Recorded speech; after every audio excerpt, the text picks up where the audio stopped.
Welcome. This is James Corbett with your eye-opener report from BoilingFrogsPost.com. And now for the real news. A recent court case in Utah has uncovered yet more evidence that the FBI is hiding key documents from the public by placing them in a separate, hitherto unknown electronic storage medium known as an S drive.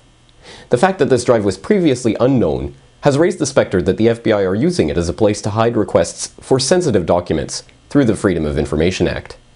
Now, a federal judge has given the FBI until the end of the month to explain what the S drive is, how it is being used, and whether it contains key documents related to the case in question.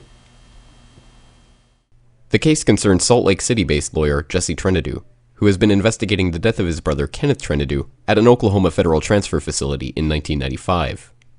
The government has maintained his brother's death was a suicide by hanging, despite the fact that his brutalized corpse revealed him to have been beaten to death, with cuts and bruises all over his body.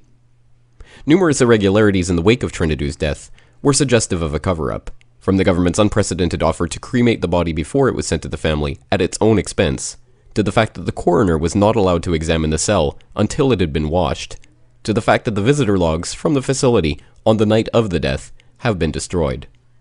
Subsequent investigations uncovered leaked documents showing that the cover-up went all the way up the chain of command to Eric Holder, currently Obama's Attorney General.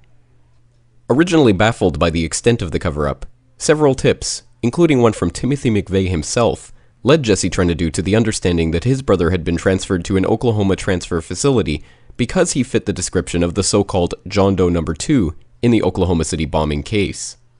Since that time, Trentadue has been suing the FBI to try to pry more information about the OKC investigation from the agency's vaults. Among the documents he is pursuing are the surveillance tapes from the Murrah building itself, which were being stored off-site and thus were not damaged in the blast. These tapes, which sources connected to the investigation have told the LA Times and other major media outlets that they have seen, are purported to show the approach of the Ryder truck to the building and also show Timothy McVeigh's accomplice getting out of the truck. Under the Freedom of Information Act, the FBI is not required to say if a document exists, only that they searched their database and found no records responsive to the request.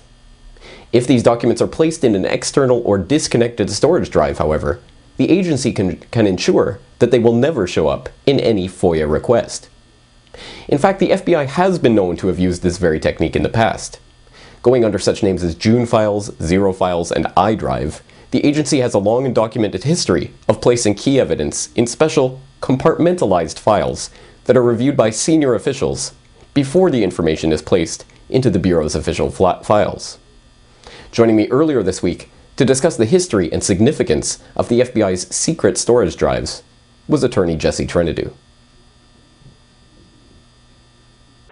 It's important to know that in most matters the FBI opens what's called an official file.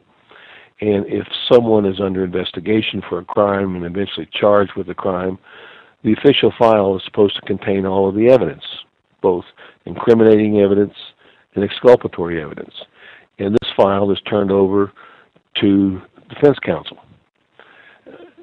Also, when someone files a Freedom of Information Act request, it is the official file the FBI searches for records and documents to produce.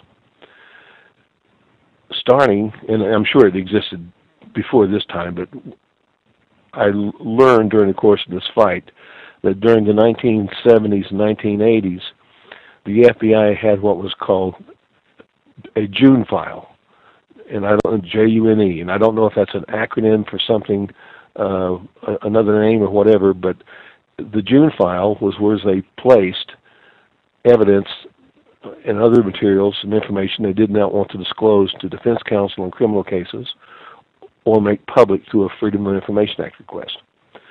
The June files came to light in the late 1980s as a result of a Freedom of Information Act lawsuit. I next found and uncovered the fact that after the June files were revealed, the FBI implemented another evidence hiding system called the Zero files, Z-E-R-O. And this serve the same function. Information, evidence, documents, other materials that the FBI did not want to turn over to defense counsel in criminal cases or make public through a Freedom of Information Act request went into the zero file and just disappeared.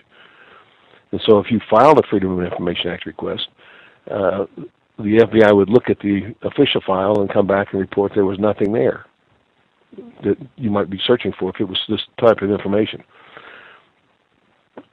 After the zero files were revealed, I found out that, and as a result of my lawsuit, that they implemented, the FBI implemented a new system called the iDrive.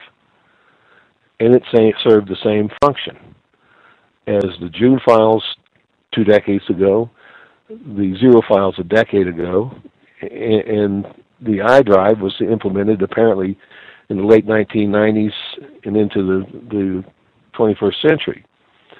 So we're in court, and I am arguing the fact that the FBI has this elaborate system, a continuing, evolving, living system almost for hiding the truth, hiding evidence, hiding embarrassing information or whatever it is that they do not want the public or defense counsel to see in criminal cases. And so I reached the point of the iDrive. And suddenly, the attorney for the FBI interrupts and advises the court that the iDrive is irrelevant. And the judge says, why? And the attorney says, because we've replaced it with the S drive. And that caused all kinds of commotion in the courtroom, because that, to my knowledge, is the first time there's been a public acknowledgement by the FBI that they do now have an S drive. And part of the order the judge issued is by June 30th of this year, the FBI has to also report back to him the function of the iDrive and S drive and whatever other drives they have out there that may be used or are being used to conceal. Critics of the FBI have long noted how the Bureau under J. Edgar Hoover's leadership sanitized files to hide potentially embarrassing information about the FBI and its agents from the public.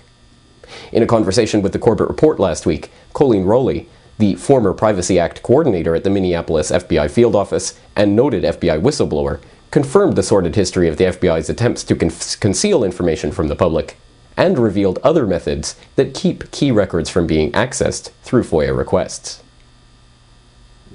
The commentators who are dredging up this history of J. Edgar Hoover and always wanting to sanitize the files before a case would go to court are absolutely correct.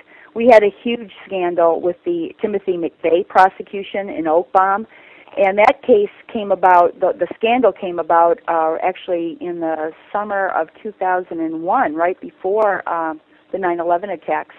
That came about because in that case they had gone to this new, more open discovery, but that's not the FBI's normal procedures. Normally, the commentators are totally correct. The FBI had the idea that non-relevant information would not be provided.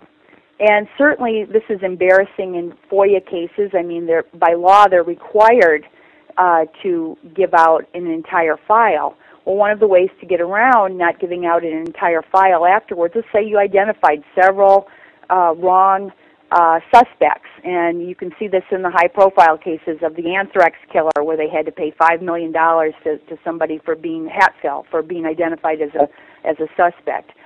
The Richard Jewell case in the Atlanta bombing. So those cases where they have identified even completely wrong persons, it's embarrassing afterwards to give out all that information.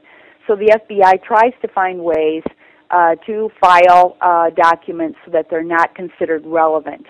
And I don't know the whole context of these iDrives and S drives where there's been different information, but I know that's consistent with past track record of putting information into control files that so it does not pertain to an actual case classification. And the other thing, that, of course, that the FBI does in Freedom of Information is they have a very antiquated system that's not consistent with word searching capabilities. So if somebody asked about a case, they actually go on the old-fashioned notion that the name that you're asking for has to be in the title of the case, as opposed to just doing a word search. There's all kinds of things that they've never really been called on, and Freedom of Information activists really do need to pursue this, because the FBI's compliance needs to be brought up to date instead of, still back in the old J. Edgar Hoover era. Spokespersons for the Bureau have so far refused to comment to the press about the S-Drive story, citing the ongoing litigation. The court order requires them to present a full explanation of the use of these document storage systems to federal court by June 30th. For more on this story, stay tuned to BoilingFrogsPost.com and CorbettReport.com. This video is part of a new weekly video news series. Future editions of this series will be available to subscribers of BoilingFrogsPost.com. For more news and commentary from James Corbett, please visit CorbettReport.com.